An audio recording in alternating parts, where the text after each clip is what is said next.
Let's get started with deep feedforward networks. So this is an example of hypothetical sensor data of a production machine. So each row contains information about the production of a particular part with an associated part number. So our goal is to predict asperity, which is highly correlated with the fact if the part is healthy or faulty, based on the observed sensor values. So which column can be used to create a simple rule for this? First, we have to observe that all three columns are aggregations of some sort of sensor value. So we are losing information. But this is fine for this example. We notice that the vibration aggregation gives us the best indication for a rule, so let's code it. So let's start with creation of a data point. The first field is part number, so let's take 100.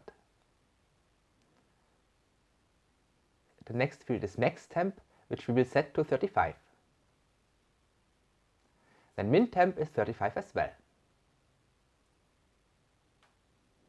And finally, set the max vibration to 12.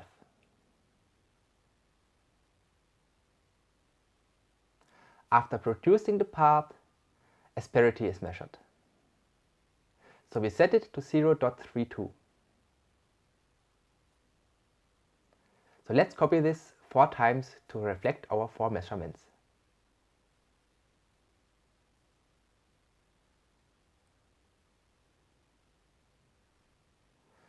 As in the example of the slides, I will update those values now accordingly.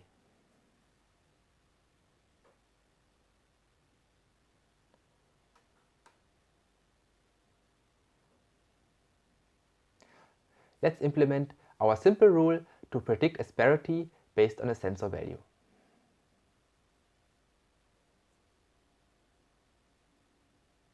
Obviously, max vibration has the largest impact on the outcome.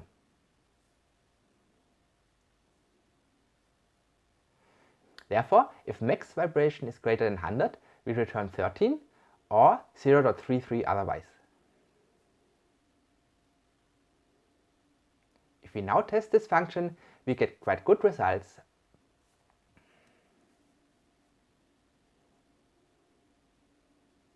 So now let's see if we can do better without hard coding a rule.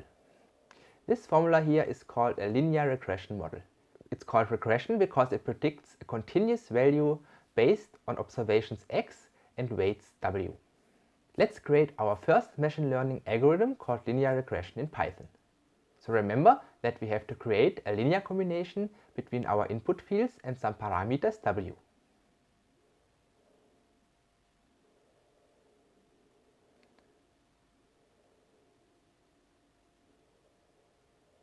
And if we plot this, w1 is the offset of the line.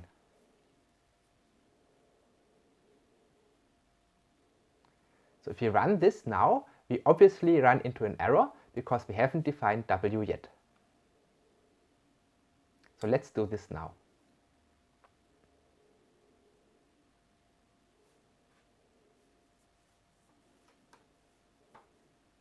And now let's choose the parameters w in a way that it somehow resembles the rule which we have created before. If we set everything to 0, we get 0 as a result.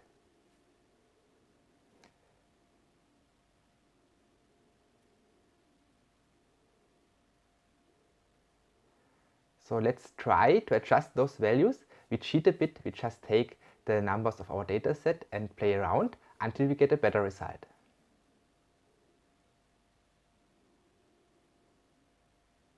As we can see, we are getting relatively close here. In a real-world scenario, of course, those parameters w will be set by an optimizer, which is part of neural network or machine learning training. Maybe you've noticed that there is one x missing in order to get equal-sized vectors. Therefore, we define x0 as 1. This is the bias term or the offset of the linear regression.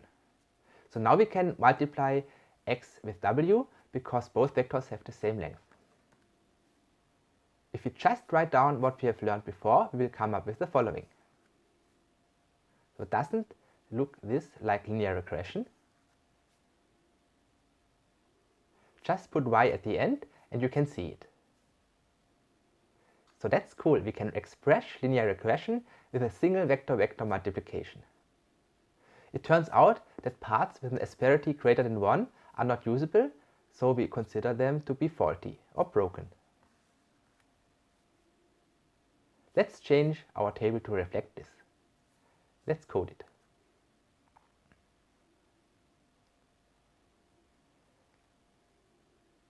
So let's change this regression dataset into a binary classification dataset.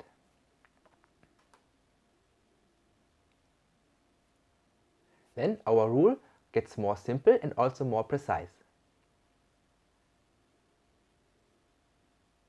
And in addition, let's change our linear regression model to a logistic regression one.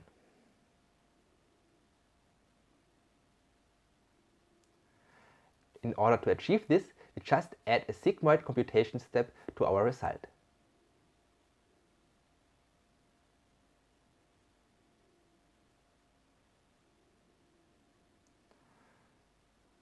So the new result is between 0 and 1, and by selecting a threshold in the middle, so we can basically turn this model into a binary classification model. So this looks brilliant already. So the logistic sigmoid function squashes a range from -infinity to +infinity to a range between 0 and 1. So this means we can easily turn our linear regression model into a logistic regression model and create a binary classifier. Oh, let's wait. We have to define a threshold between 0 and 1 in order to get a binary classifier, in order to get a clear separation between the classes instead of a continuous range. So why am I telling you all about this in a neural networks class?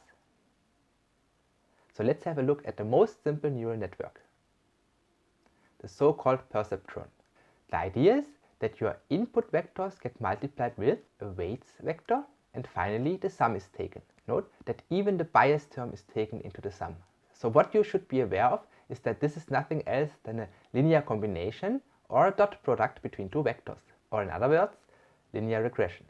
If you replace sigmoid from the logistic regression function with a simple step function, you are done and you have created a perceptron.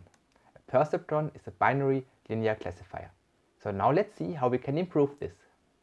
By the way, the first perceptron has been implemented on top of an IBM 704 in 1954, which was the first computer with floating point arithmetic hardware.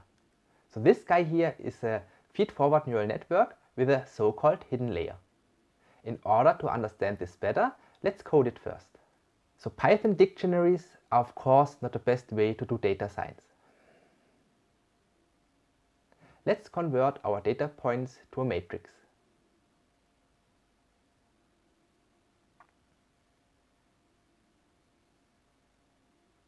First, we have to get rid of the labels, which are called keys in Python dictionaries. And turn each data point into an array.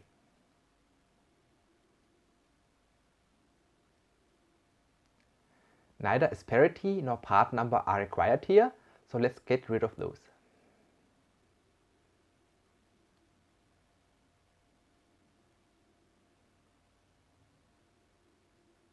But we have to align this array or vector to the size of the weight vector, so we have to add a 1 at the beginning in order to support the bias.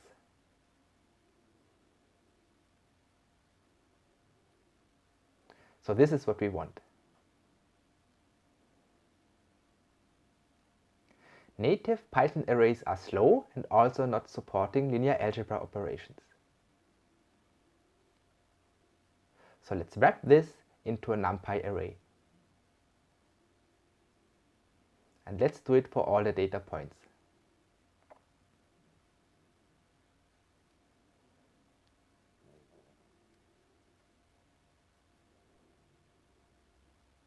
Let's create a function called neuron, which computes the logistic function for just one data point.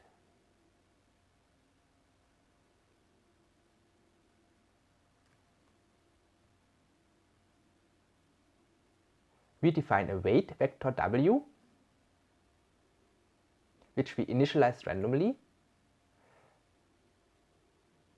and use the dot product between the data point and the weight vector in order to compute the linear regression function.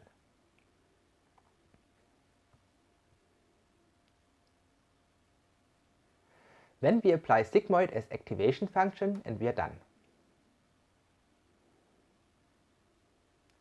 So let's see if this compiles and runs.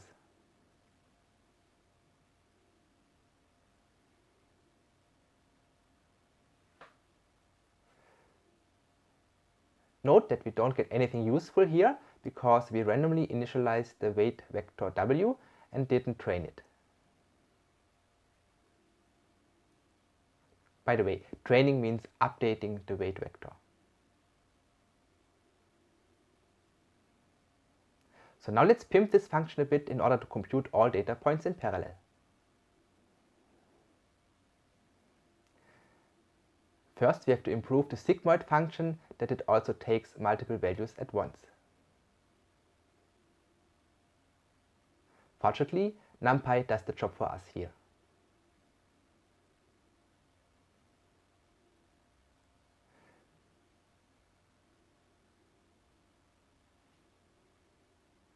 Since this function now takes a matrix, we also have to change our weights from vector to matrix as well.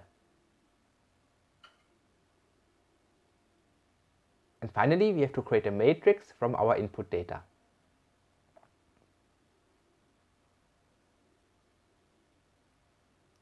We can use NumPy again because a nested array is nothing else than a matrix. So now we can compute one layer in one go. Now let's create a second layer.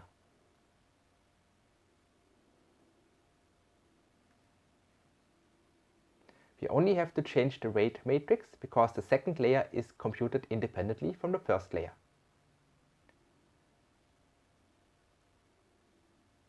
And as a last step, we just stack those two computations on top of each other and we are done with our first feedforward neural network. Of course, the predicted values are incorrect because we are using randomly initialized weight matrices. This is now an untrained feedforward neural network. Note that a single hidden layer neural network is capable of representing any mathematical function. This is known as the universal function approximation theorem. So you might ask yourself, why are multiple hidden layer or other topologies used at all? This is because of training. Even if we can represent any mathematical function, we might not be able to train it. Because training means selecting good values for the weight matrices, and this is not an easy task. But let's talk about this later. Let's get started with recurrent neural networks.